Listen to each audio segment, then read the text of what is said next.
Thank you for inviting me once again to share with you the results of a study that I did in Jamaica a number of years ago. It's a longitudinal study. And to briefly present those results, and some of you have seen many of these results before.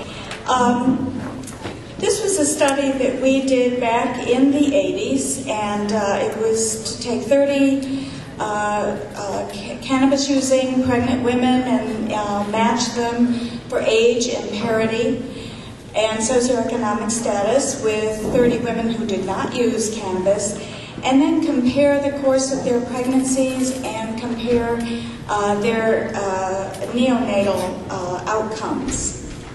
And I'm not going to spend a lot of time on the neonatal part. We measured these babies using the Brazelton behavioral scale, neurobehavioral scale, at 1 day, 3 days, and 30 days. At 3 days, we found no differences between the two cohorts, and at 30 days, we found that the exposed group of babies did better on every variable than the non-exposed, which was pretty counterintuitive, and did significantly better on 2 of the scales, which had to do with autonomic stability and reflexes, which in fact were just the opposite of Peter Freed's work with his cohort of exposed babies.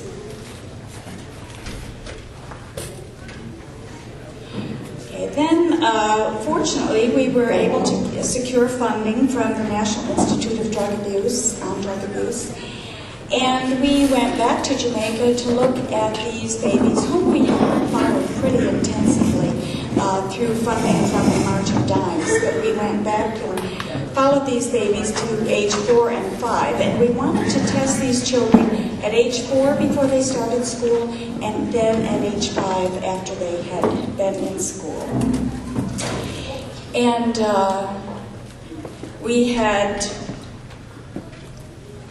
we divided the group in order to get some dose-related effects. We divided the sample into 4 groups. So we had the large group of non-users, 30 non-users, and 30 users divided into light users, 1 to 10 per week. That's per week, not per day. And 11 to 20 per week were moderate users, and 21 to 70 spliffs. I don't know if you've seen a Jamaican spliff, but it's substantial. And to 70 a week. And we did have one woman in the study who smoked approximately 70 a week, about 10 a day. We also considered the regularity and frequency of ganja tea consumption because in Jamaica, ganja tea is a routine preparation of marijuana. It's specifically given to children and pregnant women as well as adults, and enjoys actually a much more widespread use crossing class boundaries. So it's an important medicine in Jamaica. We measured the children at age 4 using 3 measures: the McCarthy scale, the McCarthy scale of children's abilities, the behavioral style questionnaire, and a household rating scale. And the McCarthy is made up of 5 scales and then a general cognitive index, and it includes verbal ability, perceptual performance, quantitative skills, memory, and motor. And then the first 3, verbal, perceptual performance, and quantitative skills, are combined into a general cognitive index, which is a lot like an IQ score. This instrument is used cross-culturally. We made a few minor modifications for the Jamaican sample, but essentially the established validity and reliability of that instrument was just fine for the Jamaican population. We also looked at the behavioral style questionnaire, and this assesses the temperament of each child as perceived by the child's primary caregiver. There are 72 items on this test. It measures 9 components. that would be typically describe the temperament of a child, activity level, rhythmicity, that is how they sort of organize their day, approach, withdrawal, adaptability, intensity of reaction, quality of mood, threshold of response, how responsive, how reactive is a child, their distractibility, and then their attention span and persistence. Both the McCarthy scales and the temperament scales were administered away from the home environment to an investigator who was blinded to the child's exposure. And then we, in order to capture something in the environment that we could quantify, now you have to understand that we had researchers living in these communities in Jamaica for 5 years. I mean, they knew these children really well. They followed them on a weekly basis. It really is perhaps the best data set with regard to exposure for both mothers and children that currently exists. But in order to quantify something, we created a household quality of housing index, mainly because housing in Jamaica is perhaps the clearest indicator of socioeconomic status. So this was a housing index that we made up that was actually derived from our observations of the low-income population with whom we were working. Now, before I go on to the age 5 measures, fundamentally our findings were, and we did a multiple analysis of covariance. I won't go into all the details, but basically when we controlled for the household rating, there were absolutely no significant differences among the 4 groups on any of the McCarthy scales or the behavioral style questionnaire. Just no differences at all. So then we went on to look at these children at age 5. And we used the same McCarthy scale of children's abilities. We used the behavioral style questionnaire. And we introduced a more sophisticated measure. Let me go to that. The home scale. And the home scale was an important addition because it really gave us a much more granularity to our analysis, and we were able to relate items in the home scale, the home environment for child development, to some of our findings. And that includes stimulation through equipment, toys, and experiences. Jamaican children, low-income Jamaican children, do not have a lot of toys, although they do make some toys themselves. But there is equipment and books often and experiences in the household which permit that stimulation.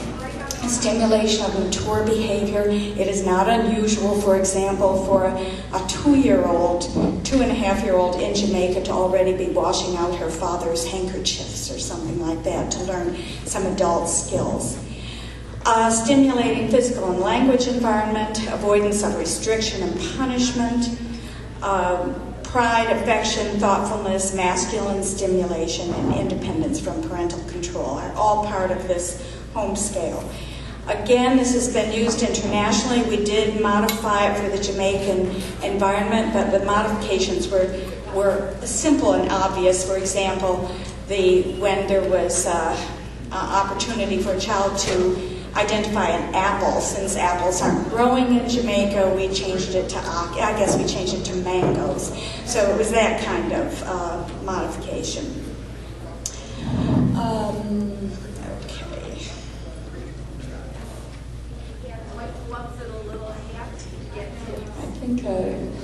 We excluded from our analysis, I want to share this with you, 5 children. One who's, actually we had so much missing data on this child, we decided not to include her in the study. But there were 4 children who could not complete the McCarthy scale. And one was from the moderate exposure group, one was from the heavy exposure group, and 2 were from the non-exposure group. So they're pretty much evenly divided between the 2 groups. One from the non-exposure group, we referred these children to a Jamaican facility for further evaluation. And one of the children in the non-exposure group was diagnosed as mildly retarded. The other three were reported to be low performers due to social or environmental disadvantage. They were described by the test administrators being very shy and withdrawn. And so we did eliminate those results from the study. We also,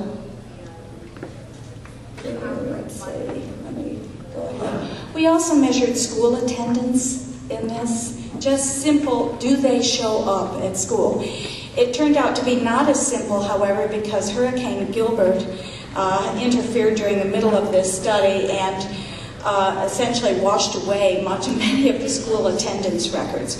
So we had to rely on a lot on teacher accounting for these. But as you can see, we had regular school attenders, that's 4 days a week in Jamaica is 32, irregular 17, and then non-attenders were 10. Let's see.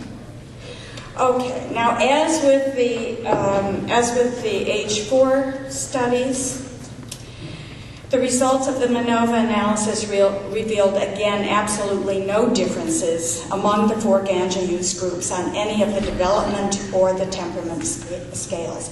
Again, absolutely no differences. On the other hand, analysis of the home scale revealed that the subscale, called stimulation with toys, games, reading material, was significantly related to several McCarthy scales: verbal, perceptual, memory, the general cognitive index, and the temperament, as well as the temperament characteristics of the threshold. The analysis from the subscale stimulation of mature behavior also showed highly significant relationships to every McCarthy scale and to the temperament category of mood. So, and the regularity of basic school attendance, basic schools like kindergarten in the United States, also indicated that there was a relationship between basic school attendance and the McCarthy verbal, perceptual, memory, motor, and general cognitive index. So what does all this mean? It essentially tells us that we can't really conclude that there's necessarily no impact from ganja use prenatally whatsoever, but what can be concluded is that the child who attends basic school regularly is provided with a variety of stimulating experiences at home, who is encouraged to show mature behavior, has a profoundly better chance of performing at a higher level on the skills measured by the McCarthy, whether or not his or her mother consumed ganja during pregnancy. Hello, hello. It means if you go to school, you're going to do better on these criteria. So it doesn't sound like a very interesting finding, but given what everybody else was finding at the time, we thought it was pretty darned interesting. And again, a little bit counterintuitive. I don't mean to sound self-serving, but I really love this study.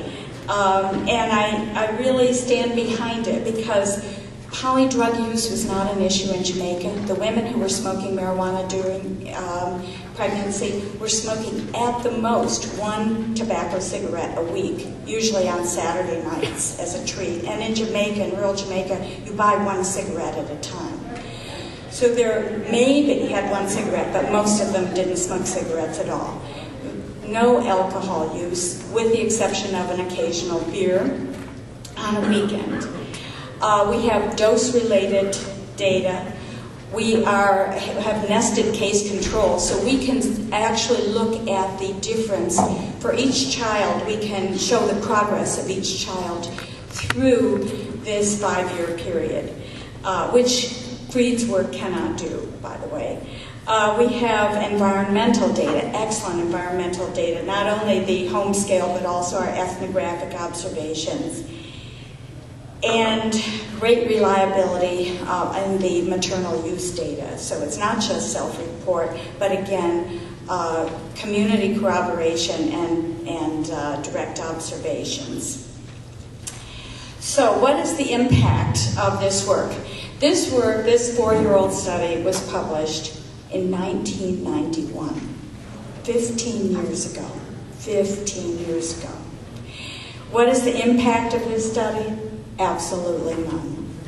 And this year I took a look, in fact, Ethan Russo very nicely sent me an article, a review article by Huizink and Mulder that sort of took all the literature on cannabis use during pregnancy and neurobehavioral and cognitive functioning in human offspring and said, you know, they don't even mention the Jamaican study. Well, no kidding. I read the articles published in 2006, and they reported only 2 longitudinal cohorts. Peter Fried's study and the Ottawa prenatal prospective study, and the Richardson and Day cohort, the maternal health practices and child development study. No mention of the Jamaican study at all. Again, they reported the increased tremors and startles, Fried's work, the altered sleep patterns, Richardson and Day's, signs of stress, Lester, at 6 years old, impulsive and hyperactive behavior, more delinquent behavior, more impulsive behavior at the continuous performance task. Again, my work, I'm trying not to take this personally, the Jamaican work was not cited at all as different from these findings. 3 years ago when Ethan Russo and Mary Lynn and I were working on his wonderful book on women and marijuana, he asked Peter Fried to submit a review of the work. And Peter Fried's review also left out anything to do with the Jamaican study. I think Ethan Russo had to call. Am I right, Ethan? You had to call and ask Peter to mention the Jamaican study. And he did put in a passing reference to it, but didn't mention the fact that it was, in fact, a longitudinal study, just like his study. And in fact, he was a consultant to the 5-year study in my project, which is really amazing. Unlike Donald Abramson, I have not had such great luck with NIDA. When I went back with these findings to get refunded to look at these kids at age 9 and 10, NIDA said, we are really not interested in funding this study anymore. They did say that if I made Peter Fried a co-principal investigator, they would consider funding it. So I just decided I'm going to try and find other ways to get this funded. So the research has languished, which is a shame. And that, until last summer, when we went back to Jamaica and we found 40 of the original children in this study. I think we can find more if we go back again, and who are now adults and living very adult lives and have children of their own, and are doing quite well. Peter Fried, in his own work, has said very little impact up to 3 years old. Beyond that age, no impact on IQ. No relationship of marijuana use to miscarriage, to presentation birth, to APGAR status, to neonatal complications, physical abnormalities, no meconium staining, no impact on cognitive outcomes until, he says, age 4. The tremors and startles data findings did not hold up. Neither did the head circumference. Neither did the motor development. Neither did the language expression. And yet none of that information, those data, are really in the literature for people to see. And of course this results in a lot of misunderstanding in the public. So again, trying not to take this personally, what is the reluctance to include this study as well as some other studies in the common reviews of this work? I think, number one, I say this as an anthropologist, I think there's a terrible arrogance and ethnocentrism that refuses to accept the experience or the science of other cultures.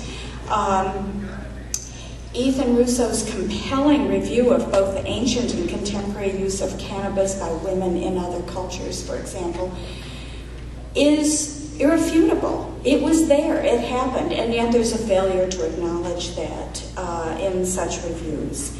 Contemporary evidence from the UK, from Denmark, from Jamaica, from Israel, from the Netherlands, from Spain, even from Canada tends to be disregarded, unless, of course, it's funded by NIDA with Peter Fried as the principal investigator. So, what is this all about?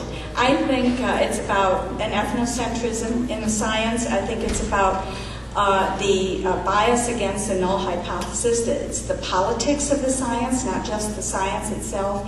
And I recommend that for any of you who haven't read it, read the Lancet article published in 1989 called The Bias Against the Null Hypothesis, in which they review all the abstracts submitted to the Society of Pediatric Research between 1980 and 1989 about maternal use of cocaine. And you can apply the same principle to articles and about marijuana.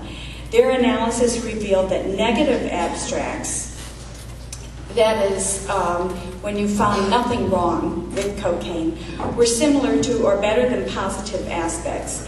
And that among the rejected, I mean, the rate of acceptance and rejection of the positive, that is, the articles that found something bad about cocaine, 57% were accepted. Of the negative, only 11% was accepted.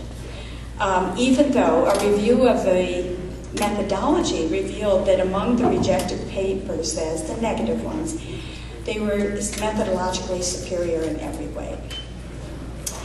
Unfortunately, this is just the politics of trying to get published. I think it's a miracle that Pediatrics, for example, published our work on the neonatal outcomes. But it took us 3 years. We were able to publish the 5-year results before we published the neonatal outcomes because we were dealing with American journals instead of the West Indian Medical Journal. So unfortunately, we don't have the opportunity to analyze the cannabis literature in this way. But if we could look at all the fugitive literature that's out there that didn't get published, we might find a very different picture of prenatal cannabis exposure. Also, preventing us from doing this are the politics of building a research career. Most research is done by academics, and academia is a very conservative environment where tenure often is more important than truth. And so it's difficult to be a researcher on a topic that is so incendiary and has so many political issues. I mean, I can't tell you the number of times I say, well, I do research on marijuana in Jamaica. And everyone's like, oh, I wish I did that kind of research. I mean, my kids love it. They say, wow, my mom's so cool. She studies drugs and sex in Jamaica. But most people, I mean, it's very hard to be taken seriously with this kind of research. And it didn't matter to me. I mean, I have to tell you the number of letters that I have gotten from my bosses, the presidents of the universities where I've worked, accompanying letters that were sent to the president, irate people, Lieutenant Colonel Rhett, ex-Marine, saying that Dr. Dreher should be fired on the spot for supporting this kind of research. And I just went into, this is an example, I sort of Googled to see what was out there for the general public regarding the pregnancy and marijuana. So one of the first things on the first page of the Google list is the Northwest Center for Health and Safety. I think this is coming out of Washington or Oregon or someplace, and Portland, Oregon. Okay, big title, exposure to marijuana in womb may harm brain. Where did this comes. First I heard about it. Okay. This is the paragraph. Over the past decade, several studies have linked behavior problems and lower IQ scores in children to prenatal use of marijuana. Here is a recent Italian study done on rats which corroborates these earlier findings. Included below are excerpts from the Marijuana Research Review recapping these previous studies, which are totally biased. Then it says, it should be noted that a cannabis therapeutics course, that's you guys, okay, us, a cannabis therapeutics course which has been offered in various locales around the country for continuing medical education credits, includes a presentation by Melanie Dreher, head of the University of Iowa Nursing School, who has written extensively on the benefits of smoking marijuana while pregnant. I mean, it's just, you think it's easy to have a career in this field? I mean, this is the kind of stuff that they publish about you all the time. So the result is, and I'm sorry I've gone over my time, but I think we have a lot of red herrings. I think that, a red herring is something that distracts us from more important questions. For example, in the emphasis to compare users and non-users, exposed, non-exposed, why are we not looking at within the exposed group and to account for the differences within that group? The intra-group variation, I think, is absolutely important. It's great to see that NIDA is softening, the NIH is softening on supporting research, but most of the research that it has softening on is randomized clinical trials that have to do with symptom management in specific diseases. It is not really about sort of quality of life issues. I think marijuana use marijuana use by pregnant women is a big red herring that distracts us from really looking at the impoverished conditions in which women throughout the world have to bear and raise children, in which they are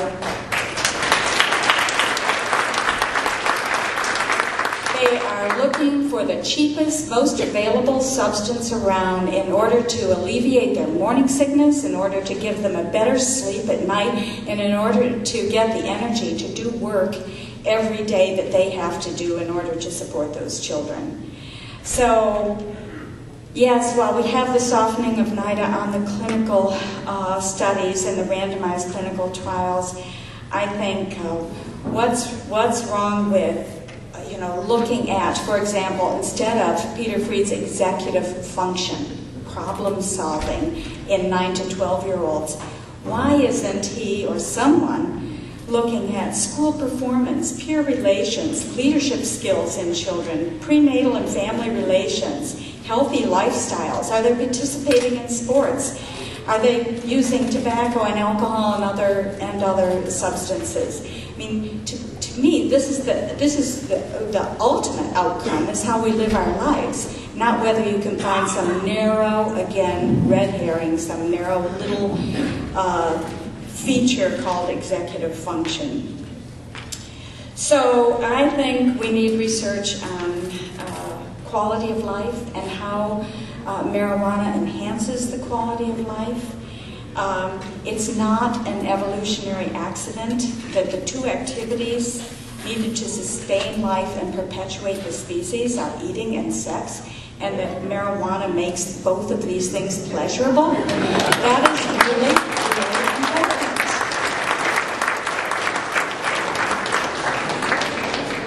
And we need to do more research on it. I won't go through the rest of these, except to say, well, there it is. And ovarian and cannabinoid and cannabis compound. Ovarian, we used to not have to fight like this to get cannabis to women who needed it. And I love this prescription for cannabis to a woman, to Mrs. Puttick. It says, apply significantly to the part each night. I don't know what part they had in mind. And cough syrup for children, in which cannabis is the first ingredient. You know, what are we doing? So again, I thank all of you very much for listening, for being attentive. And I have to say, you know, I do let this research languish a bit because I'm real busy doing a lot of things. But it's good to have these conferences. I thank Mary Lynn and Alice again so much, because it makes me mad all over again and gets me inspired to go back and continue this research. Thank you.